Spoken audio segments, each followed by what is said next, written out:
ಹಾಕಿ ಸಕಲ ಇಷ್ಟಾರ್ಥಗಳನ್ನು ಪೂರೈಸಲಿ ಎನ್ನುವ ಸರ್ವಶಕ್ತನಲ್ಲಿ ಬೇಡುತ್ತಾ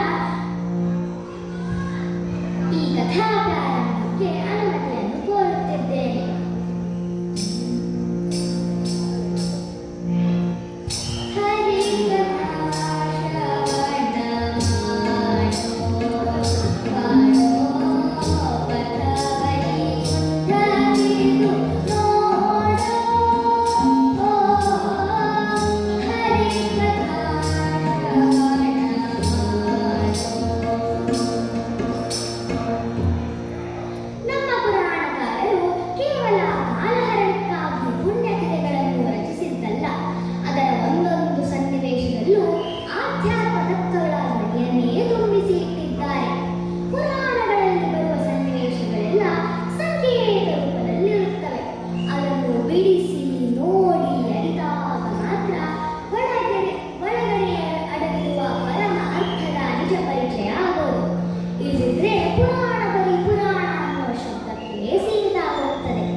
ಪುರಾಣ ಅನ್ನೋ ಶಬ್ದನ ಸಾಮಾನ್ಯ ಜೀವನಕ್ಕೆ ತಂದಿದೆ. ಒಮ್ಮೆ ಇಬ್ಬರು ಸ್ನೇಹಿತರು ಮೆಟ್ರೋದಲ್ಲಿ ಸಿಕ್ಕಿ ಹೀಗೆ ಮಾತಾಡ್ಕೊಂಡು ಕೂತಿದ್ರು. ಸ್ವಲ್ಪ ಹೊತ್ತಾದ್ಮೇಲೆ ಒಬ್ಬ ಇನ್ನೊಬ್ಬರ ಹತ್ರ ಕೇಳ್ದ, ಇದು ಆ ವಿಘ್ನೇಶ್ ಇದ್ನಲ್ಲ, ಅವನಿಗೆ ಏನ್ ಮಾಡ್ತಿದ್ದಾನೆ? ಇವ ಅಂದ, ಓ ಅವನ ಬಗ್ಗೆ ಪುರಾಣ ಬಿಡು, ಇನ್ಯಾವತ್ತಾದ್ರೂ ಸಿಕ್ಕೋ ಅವಾಗ ಹೇಳ್ತೀನಿ. ಇನ್ನೊಂದು ಊರಿನಲ್ಲಿ ಹೀಗೆ ಗಂಡ ಹೆಂಡತಿದು ನಿತ್ಯ ಸುಪ್ರಭಾತ ನಡೀತಿತ್ತು. ಆಮೇಲೆ ಹೆಂಡತಿ ಹೇಳಿದ್ರು, ಸಾಕು ನಿಲ್ಲಿಸಿರಿ ಪುರಾಣ, ಎಷ್ಟಂತ ಕೇಳೋದು, ಕೇಳಿ ಕೇಳಿ ಕಿವಿ ತೂತು ಬಿದ್ದ ಹಾಗಾಗಿದೆ.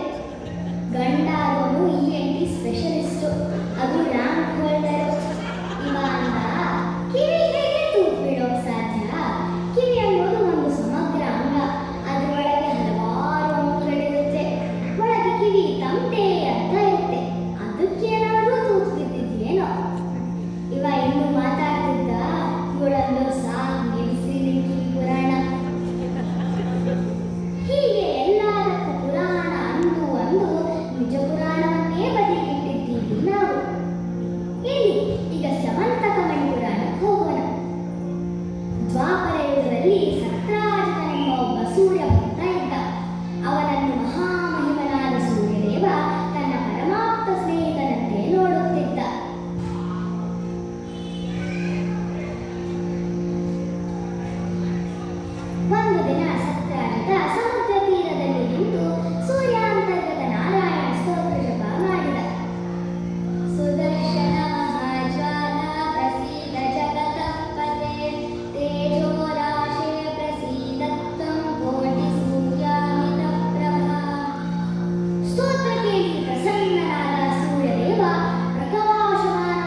ಇದ್ದರೆ ಇಂಥ ಸ್ನೇಹಿತ ಇರಬೇಕು. ತಟ್ಟನೆ ಕೇಳಿದೆ, ಪಟ್ಟನೆ ಕೊಟ್ಟ. ಸಂಭ್ರಮದಿಂದ ಬೀಳುತ್ತಾ ದ್ವಾರಕಾ ಪಟ್ಟಣದತ್ತ ನಡೆದ. ಅವನು ಪಟ್ಟಣದೊಳಗೆ ನಿಧಾನವಾಗಿ ನಡೆದು ಬರುತ್ತಿದ್ದರೆ ಸಾಕ್ಷಾತ್ ಸೂರ್ಯ ಭಗವಾನನೇ ಧರೆಗಿಳಿದು ಬಂದನೇನೋ ಎನ್ನುವಂತಿತ್ತು. ಹಾಗಿತ್ತು ಆ ಮಣಿಯ ಪ್ರಭೆ. ಪ್ರಚಂಡ ಪ್ರಕಾಶ ಕಂಡ ಪುರಜನರ ಕಣ್ಣು ಕೋರೈಸುವಂತಾಗಿ ಹೋಯಿತು. ಇದೇನಿದು? ದಶ ಸೂರ್ಯರ ಪ್ರಭೆಯಿಂದ ಕಂಗೊಳಿಪ ಇವನ್ಯಾರು? ಸೂರ್ಯನಿಗೆ ಅರಸನೋ, ಅನ್ಯಲೋಕದಿಂದಿಳಿದ ಮಹಾಮಹಿಮನೋ, ತಾರೆಯೋ, ಅಗ್ನಿಮಂಡಲವೋ? ಏನೇ ಪ್ರಕಾರ ದೀವ ಧರಿಗಿರಿದ? ಸ್ವಯಂ ಸೂರ್ಯದೇವನೇ ಶ್ರೀಕೃಷ್ಣನ ದರ್ಶನಕ್ಕೆಂದು ಆಕಾಶದಿಂದ ಇಳಿದು ದ್ವಾರಕೆಗೆ ಬರುತ್ತಿದ್ದಾನೋ ಹೇಗೆ? ಜನರು ಮುಕ್ತತೆಯಿಂದ ಹೋಗಿ ಕೃಷ್ಣನಿಗೆ ವರದಿ ಮುಟ್ಟಿಸ್ತಾರೆ. ದೇವದೇವ, ಪುರುಷ ಶ್ರೇಷ್ಠ, ಭೂಮಿಯ ಭಾರತಕ್ಕಿಸುವುದಕ್ಕಾಗಿ ಮನುಷ್ಯ ರೂಪ ಧಾರಣೆ ಮಾಡಿದ ನಿನ್ನನ್ನು ನೋಡಿ ಗೌರವಿಸಲು ಸ್ವಯಂ ಸೂರ್ಯದೇವನೇ ನಿನ್ನಲ್ಲಿ ಬರುತ್ತಿದ್ದಾನೆ ನೋಡಲಿ. ಜನರು ಮುಕ್ತತೆಯಿಂದ ಹೇಳ್ತಿದ್ರೆ ಕೃಷ್ಣನಂತಾನೆ, ಸೂರ್ಯನಲ್ಲ ಅವನು ಸತ್ರಾಜಿತ. ಗೆಳೆತನದ ಪ್ರೀತಿಯಿಂದ ಸೂರ್ಯದೇವ ತನ್ನ ಮಣಿಯನ್ನು ಅವನಿಗೆ ವರವಾಗಿ ಕೊಟ್ಟಿದ್ದಾನೆ ಅಷ್ಟೇ. ಧರಿಸಿದ ಆ ಮಣಿಯ ಪ್ರಭೆಯಿಂದ ಅವನು ಹಾಗೆ ಬೆಳಗುತ್ತಿದ್ದಾನೆ, ಭಯಪಡಬೇಡ. ಮನೆಗೆ ಹೋದ ಸತ್ರಾಜಿತ ಆ ಮಣಿಯನ್ನು ಭದ್ರವಾಗಿ ಇಟ್ಟ. ಸ್ವಲ್ಪ ದಿನ ಆದ್ಮೇಲೆ ಕೃಷ್ಣ ಸತ್ರಾಜಿತನಿಗೆ ಹೇಳ್ತಾನೆ, ನೋಡು ಸತ್ರಾಜಿತ, ಇದು ಬಹಳ ಶಕ್ತಿಯುತವಾದ ಮಣಿ. ಇದನ್ನು ಮನೆಯಲ್ಲಿ ಇರಿಸಿಕೊಳ್ಳುವುದು ಅಪಾಯಕ್ಕೆ ಆಹ್ವಾನ ಕೊಟ್ಟಂತೆ. ಯಾರಾದರೂ ಇದನ್ನು ಕದ್ದುಕೊಂಡು ಹೋದರೆ, ನಿನ್ನ ಜೀವಕ್ಕೆ ಆಪತ್ತು ತಂದರೆ ಬೇಡ, ಹಾಗಾಗುವುದು ಬೇಡ.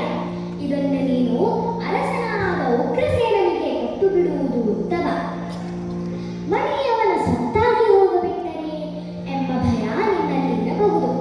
ಅನುಮಾನ ಬೇಡ, ಮಣಿ ಸುರಕ್ಷಿತವಾಗಿ ನಿನ್ನದೇ ಆಗಿ ಅವನ ಭಂಡಾರದಲ್ಲಿ ಇರ್ತದೆ. ಆದರೆ ಧನಲೋಭಿ ಸತ್ರಾಜಿತನ ಮನಸ್ಸಿಗೆ ಇದು ಒಪ್ಪಿಗೆ ಆಗಲಿಲ್ಲ. ಕೃಷ್ಣನ ಮಾತು ಕಿವಿ ಮೇಲೆ ಬಿದ್ದ ಹಾಗೆ ತೋರಿಸ್ಕೊಳ್ಳಿಲ್ಲ ಅವನು. ಅವನದು ಜಾನಕಿ ಹುಡು. ವಂಕಿವಿಯಿಂದ ಕೇಳಿ ವಂಕಿವಿಯಿಂದ ಬಿಡೋದಕ್ಕೆ ಜಾನಕಿ ಹುಡು ಅಂತಾರೆ. ಒಮ್ಮೆ ಹೀಗಾಯ್ತು. ಒಂದು ಸಮಾರಂಭ ನಡೆದು ಮುಗ್ದು ಹೋಗಿದೆ. ಈಗ ಎಲ್ಲ ವಸ್ತುಗಳನ್ನ ತೆಗೆದ ಜಾಗದಲ್ಲಿ ಸೇರಿಸಿರ್ಬೇಕಲ್ಲ. ಅಲ್ಲಿದ್ದ ಹಿರಿಯರು ಹುಡುಗರನ್ನು ಕರೀತಾರೆ. ಏ ಹುಡುಗ್ರ, ಇಲ್ಲಿ ಬನ್ನಿ, ಆ ಕುರ್ಚಿಗಳನ್ನೆಲ್ಲ ಅಲ್ಲಿ ಜೋಡಿಸಿದ್ರಪ್ಪ ಅಂದ್ರೆ ಅಲ್ಲಿದ್ದ 10 ಜನರಲ್ಲಿ 3 ಜಾನಕಿ ಹುಡು. ಎಲ್ಲಾ ಕೆಲಸ ಮುಗಿಯೋ ತನಕನೂ ಜಾನಕಿ ಹುಡು. ಇಲ್ಲಿ ಸತ್ರಾಜಿತ ಏನೂ ಮಾತಾಡದೆ ಇದ್ದಾಗ ಅತಿ ಬುದ್ಧಿವಂತರಿಗೆ ಕಾಲವೇ ಮತ್ತು ಅನ್ಕೊಂಡ ಕೃಷ್ಣನು ಒತ್ತಾಯ ಮಾಡುವ ಗೋಜಿಗೆ ಹೋಗ್ಲಿಲ್ಲ ಬಿಡು. ಮೂರ್ಖರಿಗೆ ಅರ್ಥ ಮಾಡಿಸೋದು ಯಾರು? ಈಗ ಸತ್ರಾಜಿತನಿಗೆ ಭಯ. ಕೃಷ್ಣ ಮತ್ತೆ ಮತ್ತೆ ಮಣಿಯನ್ನು ಕೇಳ್ತಾನೇನೋ ಎಂಬ ಭಯ. ಮಣಿ ತನ್ನ ಮನೆಯಲ್ಲೇ ಇರಬೇಕು, ಅದರಿಂದ ಅಪಾರ ಧನ ಗಳಿಸಬೇಕು. ಗಳಿಸಿದ ಧನ ಎಷ್ಟಿರ್ಬೇಕಂದ್ರೆ ಅದು ತನ್ನ ನಂತರದ 10 ತಲೆಮಾರಿನವರೆಗೂ ಕೂತು ತಿನ್ಬೇಕು. ಅಷ್ಟಿರ್ಬೇಕು ಅಂತ ದೂರಾಲೋಚನೆ ಅಲ್ಲ, ದುರಾಲೋಚನೆ.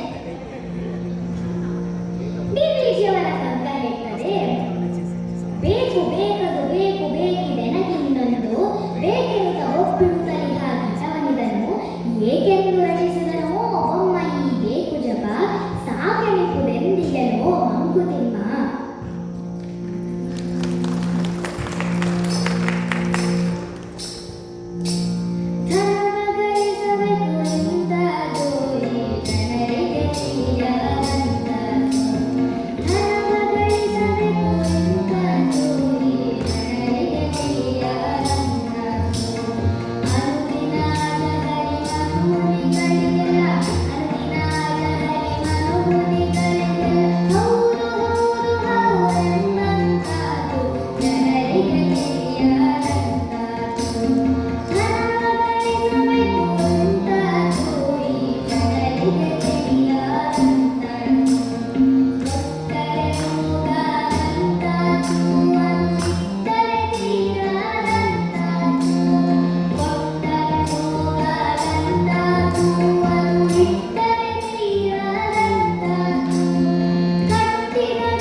ತುಲಾ ಬಂಗಾರ ಕೊಡ್ತಿತ್ತು.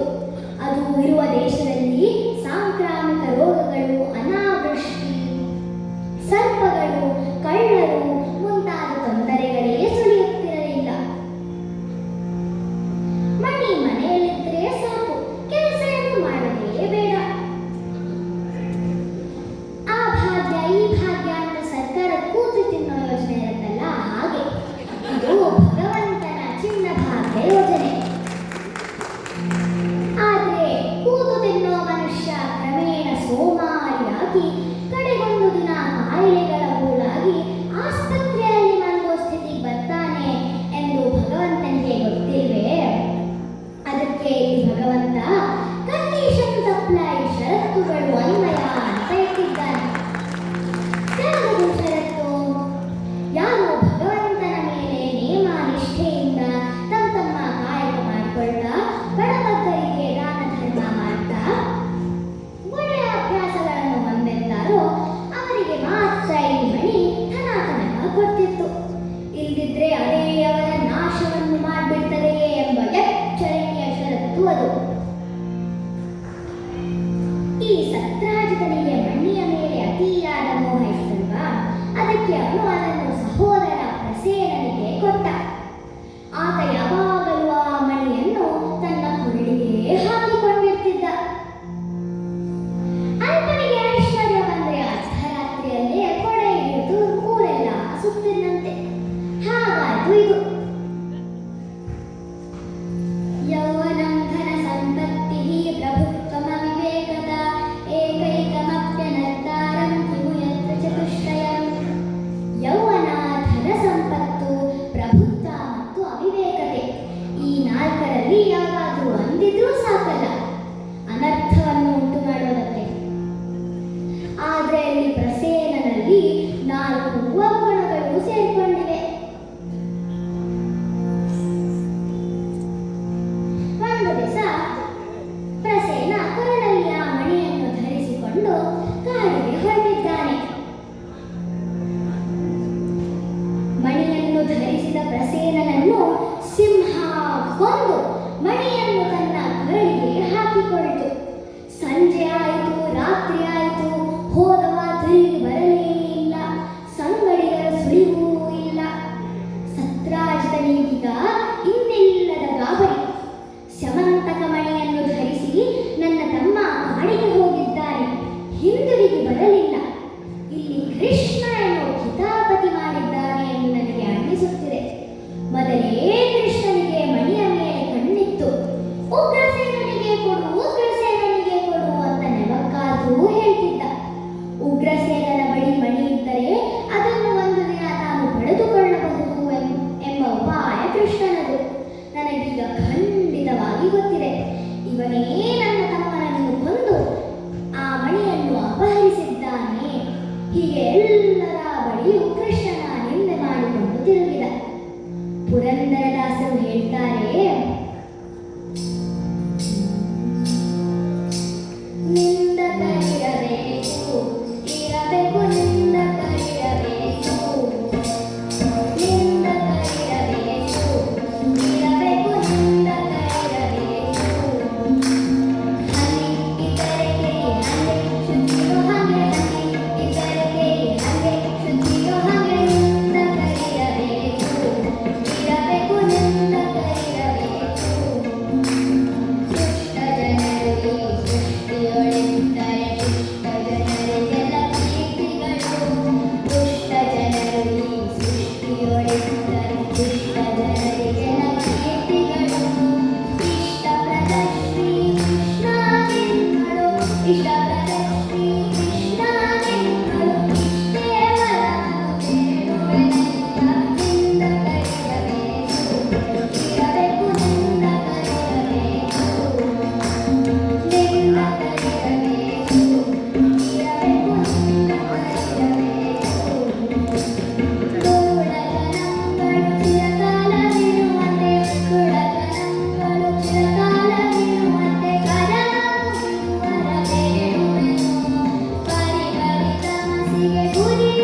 ವನವನ್ನೇ ಕೆಡಿಸಿತು ಅನ್ನೋ ಹಾಗೆ ಕೆಟ್ಟ ಜನರಿಗೂ 3 ಸಂಗಾತಿಗಳು. ಸತ್ರಾಜಿತನ ಮಾತನ್ನು ನಂಬಿದ ಜನರು ತಮ್ಮೊಳಗೆ ಮಾತಾಡ್ಕೊಳ್ತಾ ಈ ಮಾತು ಹಬ್ಬಿಸ್ಬಿಟ್ರು. ಕೃಷ್ಣ ಕಳ್ಳ, ಕೃಷ್ಣ ಕಳ್ಳ, ಕೃಷ್ಣನೇ ಕಳ್ಳ ಅನ್ನೋ ಮಾತು. ಹೌದು, ಕೃಷ್ಣ ಕಳ್ಳ. ಹಾಲು ಕಳ್ಳ, ಮೊಸರು ಕಳ್ಳ, ಬೆಣ್ಣೆ ಕಳ್ಳ ಅಂತ ಚಿತ್ತ ಚೋರ ಕೃಷ್ಣ ಚಿಕ್ಕ ಬಾಲಕನಾಗಿದ್ದಾಗಲೇ ಆ ಪಟ್ಟ ಗಿಟ್ಟಿಸ್ಕೊಂಡ್ಬಿಟ್ಟಿದ್ದ. ಗೋಪಿಯರು ಬಂದು, ಯಶೋದೆ, ಕಳ್ಳವು ಕಲಿಸಿದ್ಯಮ್ಮ ಗೋಪಿ ಕಮಲನಾಭನಿಗೆ, ಕಳ್ಳವು ಕಲಿಸಿದ್ಯಮ್ಮ ಗೋಪಿ ಕಮಲನಾಭನಿಗೆ, ಉಳಿಸಿಕೊಂಡ್ಯ ನಿಮ್ಮ ಮನೆಯ ಹಾಲು ಬೆಣ್ಣೆಯ, ಉಳಿಸಿಕೊಂಡ್ಯ ನಿಮ್ಮ ಮನೆಯ ಹಾಲು ಬೆಣ್ಣೆ, ಕಳ್ಳವು ಕಲಿಸಿದ್ಯಮ್ಮ ಗೋಪಿ ಕಮಲನಾಭನಿಗೆ, ಕಳ್ಳವು ಕಲಿಸಿದ್ಯಮ್ಮ ಗೋಪಿ ಕಮಲನಾಭನಿಗೆ. ಆರು ಎಳದ ಮುನ್ನ ಎಬ್ಬಿಸಿ ಶೃಂಗಾರ ಮಾಡಿ ತಿರುಗಂಧವ ಹಚ್ಚಿ ಹರವಾಗಿ, ಆರು ಎಳದ ಮುನ್ನ ಎಬ್ಬಿಸಿ ಶೃಂಗಾರ ಮಾಡಿ ತಿರುಗಂಧವ ಹಚ್ಚಿ ಹರವಾಗಿ, ಕೇರಿ ಕೇರಿ ಬಾಲು ಗಂಟೆ ಸೂರೆ ಮಾಡಿ ಬಾಯನ್ನುತ್ತ, ಕೇರಿ ಕೇರಿ ಬಾಲು ಗಂಟೆ ಸೂರೆ ಮಾಡಿ ಬಾಯನ್ನುತ್ತ, ಬಾರಿನ ಬರಗಳಿದ್ದಮ್ಮ ಕರಜನೇನನ, ಕಳ್ಳವು ಕಲಿಸಿದಮ್ಮ ಗೋಪಿ ಕಮಲನಾಭನಿಗೆ, ಕಳ್ಳವು ಕಲಿಸಿದಮ್ಮ ಗೋಪಿ ಕಮಲನಾಭನಿಗೆ. ನೋಡಿ, ಯಶೋದೆಗೂ ಈ ಅಪವಾದದ ಬಿಸಿ ತಟ್ಟುಗೆ ಬಿಡಲಿಲ್ಲ. ಕೃಷ್ಣ ತನ್ನ ಗೆಳೆಯರನ್ನು ಕೂಡಿಕೊಂಡು ಎಲ್ಲರ ಮನೆಯಲ್ಲೂ ಕಳ್ಳತನ ಮಾಡ್ತಾನೆ ಎಂಬ ಗಾಳಿ ಸುದ್ದಿ ಹರಡಿಸಿದ್ರು. ಈ ಗಾಳಿ ಸುದ್ದಿ ಇದ್ದೆಲ್ಲ ಅದು ಹರಡೋದು ಬಲು ಬೇಗ.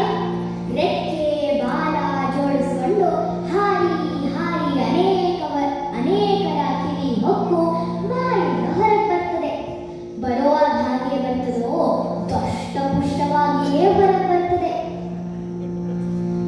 ಒಮ್ಮೇನಾಯ್ತು ಅಂದ್ರೆ, ತಮ್ಮ ಮಗ ಕಳೆದು ಹೋಗಿದ್ದಾನೆ, ಸಿಕ್ಕಿದ್ರೆ ಈ ವಿಳಾಸಕ್ಕೆ ತಲುಪಿಸಿ ಅಂತ ಸಂಬಂಧಿಕರು ವಾಟ್ಸಪ್ ಸಂದೇಶ ಕಳಿಸಿದ್ರು. ಈ ಸಂದೇಶ ಸಿಕ್ಕಿದ ಒಬ್ಬರಿಗೆ ಹುಡುಗ ಸಿಕ್ಕಿ ಅವನ ಮನೆಗೆ ತಲುಪಿಸಿದ್ರು. ಸಮಸ್ಯೆ ಇಲ್ಲಿಗೆ ಬಗೆಹರಿದಿತ್ತು. ಆದ್ರೆ ನಿಜವಾದ ಸಮಸ್ಯೆ ಶುರುವಾಗಿದ್ದೇ ಈಗ. ಅಲ್ಲಿಂದ ಮೇಲೆ ಸುಮಾರು ದಿನಗಳವರೆಗೆ ಆ ಹುಡುಗ ಶಾಲೆ, ಆಟದ ಮೈದಾನ ಅಂತೆಲ್ಲ ಹೊರಟರು. ಕ್ಷಣ ಮಾತ್ರದಲ್ಲೇ ಮನೆಯಲ್ಲಿ ಪ್ರತ್ಯಕ್ಷ ಆಗೋ ಪರಿಸ್ಥಿತಿ ಬಂತು. ಹುಡುಗ ಕಳೆದು ಹೋಗಿದ್ಕಿಂತ ಸಿಕ್ಕಿದಾಗಲೇ ಪರಿಸ್ಥಿತಿ ಗಂಭೀರ ಆಗೋಯ್ತು. ಇತ್ತ ಗಾಳಿ ಸುದ್ದಿ ಅಪವಾದ ತಂದಿದೆ ಶ್ರೀಕೃಷ್ಣನಿಗೆ. ನಮಗೆ ನಿಮಗೆ ಅಪವಾದ ಬಂದ್ರೆ ಅದು ದೊಡ್ಡ ವಿಷಯ ಆಗೋದಿಲ್ಲ ಬಿಡಿ. ಆದ್ರೆ ಒಂದು ಸಮುದಾಯದ ನಾಯಕನಿಗೆ ಅಪವಾದ ಬಂದ್ರೆ ಅನಾಹುತ ಹೋಗ್ಬಿಡ್ತದೆ. ಅಪವಾದ ತೊಡ್ಕೊಳ್ಳೇಬೇಕು. ಮುಂದಿನ ಕೆಲಸ ಮಾಡೋಣ ಅಂತ ಕೃಷ್ಣ ಪರಿಜನರನ್ನು ಕೂಡಿಕೊಂಡು ಪ್ರಸೇನ ಹೋದ ದಾರಿಯನ್ನು ಹುಡುಕಿ ಹೊರಟೇ ಬಿಟ್ಟ. ಕೃಷ್ಣನ ಪರಿವಾರ ಕಾಡಿನ ಒಳಗೆ ಬಂದಿದೆ. ನೆಲದಲ್ಲಿ ಸಿಂಹದ ಹೆಜ್ಜೆ ಜಾಡು ಕಂಡಿದೆ. ಸ್ವಲ್ಪ ದೂರದಲ್ಲೇ ಘೋರ ಯುದ್ಧ ನಡೆದ ಕುರುಹುಗಳು ಕಂಡಿವೆ. ಇನ್ನೂ ಮುಂದಕ್ಕೆ ಹೋದರೆ ಸತ್ತ ಸಿಂಹ ನೆಲದಲ್ಲಿ ಬಿದ್ದಿದೆ. ಯಾರೋ ಮಣಿಗಾಗಿ ಸಿಂಹವನ್ನು ಕೊಂದಿದ್ದಾರೆ ಎಂದರೆ ಆ ಮಣಿ ಇಲ್ಲೇ ಎಲ್ಲೋ ಇರಬೇಕು. ನೀವೆಲ್ಲರೂ ಈ ಬೆಟ್ಟದ ನೆರಳಿನಲ್ಲಿ ವಿಶ್ರಾಂತಿ ತೆಗೆದುಕೊಳ್ಳಿ, ನಾನು ಮಣಿಯನ್ನು ಹುಡುಕಿ ಹೋಗುತ್ತೇನೆ ಎಂದು ಪರಿಜನರನ್ನು ಸುರಕ್ಷಿತವಾಗಿ ಇರಲು ವ್ಯವಸ್ಥೆ ಮಾಡಿ ಕರಡಿಯ ಹೆಜ್ಜೆಯನ್ನೇ ಅನುಸರಿಸಿ ಹೊರಟ. ಅಲ್ಲೇ ಹತ್ತಿರದ ಗುಹೆಯಲ್ಲಿ ಕರಡಿಗಳಿಗೆ ಅಧಿಪತಿಯಾದ ಜಾಂಬವ ತನ್ನ ಪರಿವಾರದ ಜೊತೆ ನೆಲೆಸಿದ್ದ. ಪ್ರಸೇನನನ್ನು ಕೊಂದಿತ್ತಲ್ಲ, ಆ ಸಿಂಹ ಮಣಿ ಧರಿಸಿ ಓಡಾಡ್ತಿತ್ತು. ಜಾಂಬವ ಆ ಸಿಂಹದೊಡನೆ ಹೋರಾಡಿ ಕೊಂದು ಮಣಿಯನ್ನು ತನ್ನ ಮಗಳಿಗೆ ಕೊಟ್ಟಿದ್ದ. ಇತ್ತ ನಡೆಯುತ್ತಾ ನಡೆಯುತ್ತಾ ಕಾಡಿನ ಒಳಭಾಗಕ್ಕೆ ಬಂದಿದ್ದಾನೆ ಕೃಷ್ಣ. ಸ್ವಲ್ಪ ದೂರ ನಡೆದಾಗ ದುರ್ಗಮವಾದ ದೊಡ್ಡದಾದ ಕತ್ತಲ ಗುಹೆ ಕಂಡಿದೆ. ಒಳಗೆ ಹೋದ. ಕೃಷ್ಣನಿಗೆ ಇದರ ಭಯ. ಅವನ ಬಾಯೇ ಬ್ರಹ್ಮಾಂಡವನ್ನು ತೋರಿಸಿದ ಬೃಹತ್ ಗುಹೆ ಅಲ್ಲವೇ. ತಾಯಿಗೆ ಬಾಯಲ್ಲಿ ಜಗವನ್ನೇ ತೋರಿದ ಜಗದೋದ್ಧಾರಕ ನಮ್ಮ ಉಡುಪಿ ಶ್ರೀಕೃಷ್ಣ. ಚೊಕ್ಕನೆ ಗುಹೆಯೊಳಗೆ ಬಂದ ದಿವ್ಯ ಪುರುಷ ಆಕಾರವನ್ನು ನೋಡಿ ಶಿಶುವನ್ನು ಮಲಗಿಸುತ್ತಿದ್ದ ದಾದಿ ಹೆದರಿ ಕಾಪಾಡಿ ಕಾಪಾಡಿ ಅಂತ ಹೋಗ್ಬಿಟ್ರು. ಯಾರೋ ಕೂಗಿಕೊಂಡ ಸತ್ತಾಯ್ತಲ್ಲ ಅನ್ನ ಜಾಂಬವಂತ ಧಾವಿಸಿ ಆ ಕಡೆ ಬರ್ತಾನೆ. ನೋಡಿದರೆ ಅನುಮತಿ ಇಲ್ಲದೆ ಯಾರೋ ಗುಹೆ ಹೊಕ್ಕು ಬಂದಿದ್ದಾರೆ. ಯಾರು ನೀನು, ಏಕೆ ಬಂದಿದ್ದಿ? ಈ ದುರ್ಗಮವಾದ ಗುಹೆಯೊಳಗೆ ಬಂದಿದ್ದೀಯಾ ಅಂದರೆ ನೀನೊಬ್ಬನೇ ವೀರನೇ ಇರಬೇಕು. ಹೇಗೋ ಒಳಗೆ ಬಂದಿದ್ದೀಯಾ? ನಾನು ಸೆಣಸಾದರೆ ಬಹಳ ದಿನಗಳಾಗಿ ಹೋಗಿವೆ. ನಿನ್ನನ್ನು ಸದೆ ಬಡಿದು ಒಂದೇ ನಿಮಿಷದಲ್ಲಿ ಹೊರಗೆ ಹಾಕದಿದ್ದರೆ ನಾನು ರಾಮ ಭಕ್ತ ಜಾಂಬವಂತನೇ ಅಲ್ಲ. ಜಯ ಶ್ರೀರಾಮ್, ಜಯ ಜಯ ಶ್ರೀರಾಮ್ ಎನ್ನುತ್ತಾ ಮುನ್ನುಗ್ಗಿ ಬಂದ. ಈವರೆಗೂ ಘೋರ ಯುದ್ಧ ನಡೆಯುತ್ತಿದೆ. ಏಸು ದಿನಗಳಾದರೂ ಯಾರೊಬ್ಬರೂ ಕೆಳಗೆ ಬೀಳಲಿಲ್ಲ. ಇತ್ತ ಬೆಟ್ಟದ ಕೆಳಗೆ ಕಾದೇ ಇದ್ದಾರೆ ಯಾದವರು. ಕೃಷ್ಣ ಈಗ ಬರ್ತಾನೆ, ಹಾ ಅದೋ ಬಂದ ಬಂದ ಅಂತ ಕಣ್ಣು ರೆಪ್ಪೆ ಆಡಿಸದೆ ಗುಹೆಯ ಬಾಗಿಲಲ್ಲೇ ಕಾದಿದ್ದಾರೆ. ಕೃಷ್ಣನ ಸುಳಿವೇ ಇಲ್ಲ. ಕೃಷ್ಣ ಕೃಷ್ಣ ಅಂತ ಎಷ್ಟು ಕೂಗಿ ಕರೆದರೂ ಉತ್ತರವೇ ಇಲ್ಲ. ಊರಿಗೆ ಹಿಂದಿರುಗಿದ ಅವರು ಗುಹೆಯನ್ನು ಹೊತ್ತ ಕೃಷ್ಣ ಅಲ್ಲೇ ಸತ್ತು ಹೋದ ಎಂದು ಹೇಳಿದರು. ಅದನ್ನು ನಂಬಿದ ಬಂಧುಗಳು ಅಳುತ್ತಾ ಶ್ರಾದ್ದ ಕರ್ಮ ಮಾಡಿ ಅನ್ನ ನೀರು ಇಟ್ಟರು. ಇತ್ತ ಗುಹೆಯಲ್ಲಿ ಕೃಷ್ಣನಿಗೂ ಜಾಂಬವಂತನಿಗೂ ಸುಮಾರು 21 ದಿನ ಘೋರ ಯುದ್ಧ ನಡೆದಿದೆ. ಇಬ್ಬರು ಅನ್ನ ನೀರು ಸೇವಿಸಿರಲಿಲ್ಲ. ಆದರೆ ಬಂಧುಗಳು ಶ್ರೀಕೃಷ್ಣನಿಗೆ ಅನ್ನ ನೀರು ಇಟ್ಟಿದ್ರಲ್ಲ, ಅದು ಶ್ರೀಕೃಷ್ಣನ ಬಲವನ್ನು ಪ್ರಾಣಶಕ್ತಿಯನ್ನು ಹೆಚ್ಚಿಸುತ್ತಿದೆ. ಆದರೆ ತನಗಿಂತ ಬಲವಾದ ಪುರುಷನ ಏಟುಗಿಂತ ಆಹಾರವಿಲ್ಲದ ಜಾಂಬವಂತ ಬಸವಳಿದ. ಅಯ್ಯ ಮಹಾನುಭಾವ, ನೀನು ಯಾರೋ ದೈವೀ ಪುರುಷನೇ ಇರಬೇಕು. ನೀನು ನನ್ನ ಸ್ವಾಮಿಯಾದ ರಾಮನಂತೆ ನಾರಾಯಣಾಂಶದಿಂದ ಅವತಾರ ಮಾಡಿರಬೇಕು. ನಿನ್ನ ತೇಜಸ್ಸು ನೋಡಿದರೆ ನೀನು ಶ್ರೀರಾಮನಂತೆ ತೋರುತ್ತೀಯ. ತ್ರೇತಾಯುಗದಲ್ಲಿ ರಾಮನ ಬಳಿ ಕೇಳಿದ್ದೆ, ರಾಮ ನಿನ್ನ ಪರಾಕ್ರಮವನ್ನು ನೋಡಿದ್ದೇನೆಯೇ ಹೊರತು ಅನುಭವಿಸಿಲ್ಲ.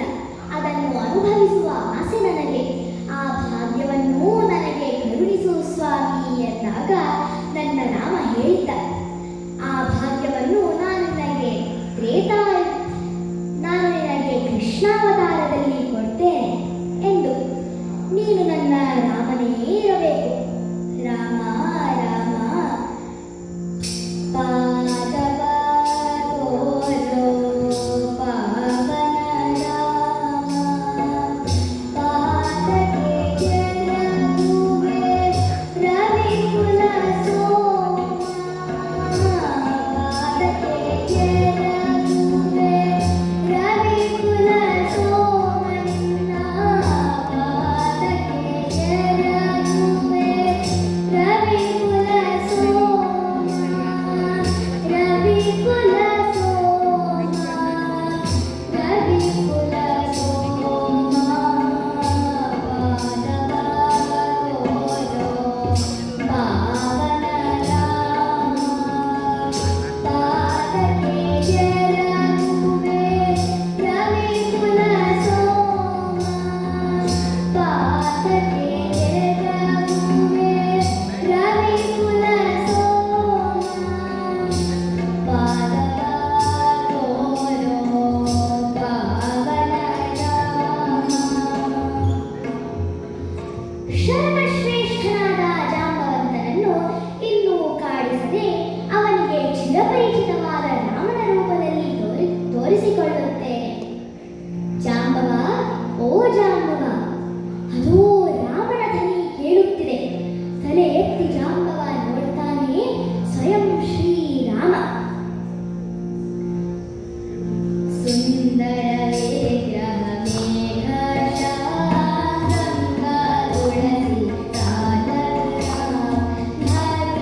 ದೇವ.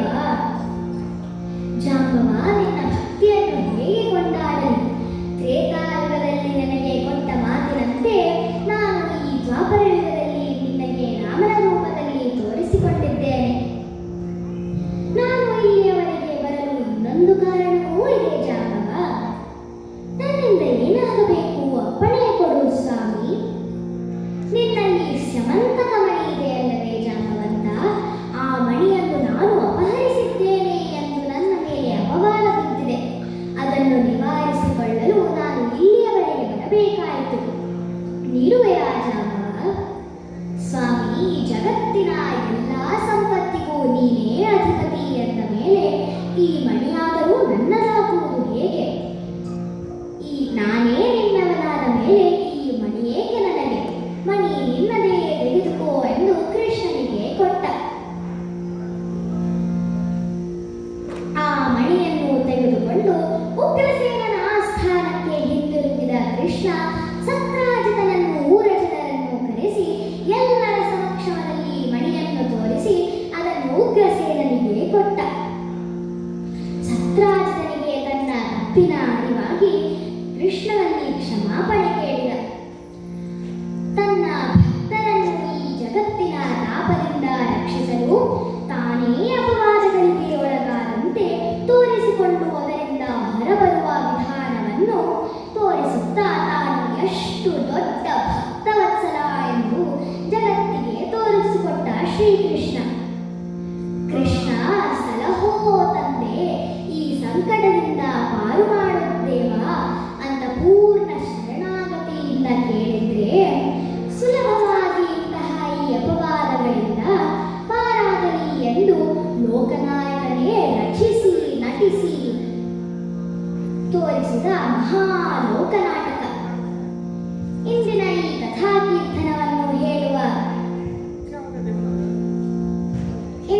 ಕಥಾಕೀರ್ತನವನ್ನು ಹೇಳುವ ಅವಕಾಶವನ್ನು ಕೊಟ್ಟ ಕ್ಲಾಸಿಕ್ ಆರ್ಚರ್ಸ್ನ ಪದಾಧಿಕಾರಿಗಳಿಗೆ ನನ್ನ ವಂದನೆಗಳು. ಪಕ್ಕವಾದ್ಯದಲ್ಲಿ ಸಹಕರಿಸಿದ ಲಾಸ್ಯ ಹಾಗೂ ಲೇಖಾರಿಗೂ ನನ್ನ ವಂದನೆಗಳು. ಇಲ್ಲಿ ನೆರೆದಿರುವ ನಮ್ಮ ನಿಮ್ಮೆಲ್ಲರ ದುರಿತಗಳನ್ನು ದೂರವಾಗಿಸಿ ಅಪವಾದಗಳನ್ನು ಅಳಿಸಿ ಹಾಕಿ ಸಕಲ ಇಷ್ಟಾರ್ಥಗಳನ್ನು ಪೂರೈಸಲಿ ಎಂದು ಆ ಮಹಾಗಣಪತಿಯಲ್ಲಿ ಶ್ರೀ ಕೃಷ್ಣನಲ್ಲಿ ಮತ್ತೊಮ್ಮೆ ಬೇಡುತ್ತಾ ಈ ಕಥಾಶ್ರವಣ